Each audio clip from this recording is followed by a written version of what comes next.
Boys primary school موا کی building کا لینٹر ڈال دیا گیا۔ کشمیر عارفان ریلیف ٹرسٹ کی طرف سے اس عمارت کو 3 مہینوں میں مکمل کرنے کا وعدہ کیا تھا۔ اس کو عملی جامہ پہناتے ہوئے کام جاری ہے۔ یاد رہے یہ وہ بلڈنگ ہے جو منگلا ڈیم اپ ریزنگ کی وجہ سے متاثر ہوئی تھی، جو 15 سال سے بے یار و مددگار چھوڑ دی گئی تھی، مگر آج اللہ کے فضل و کرم سے اس عمارت کی تعمیر کا عمل کشمیر عارفان ریلیف ٹرسٹ کے چیئرمین چودھری اختر کے تعاون سے شروع ہوا۔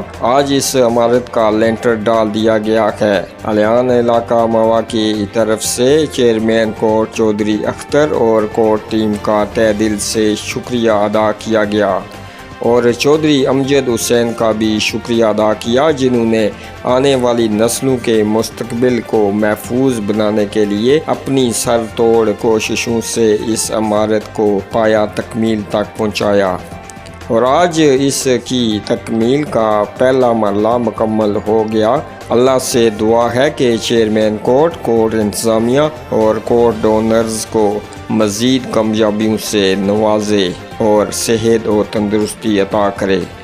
دوستو، ویڈیو پسند آنے پر لائک ضرور کیجیے گا، اپنی رائے کمنٹ باکس میں ضرور دیجیے گا، اپنے علاقے کی خبریں جاننے کے لیے ہمارے اس چینل کو سبسکرائب کر لیجیے گا۔ مجھے دیجیے گا اجازت، اللہ حافظ۔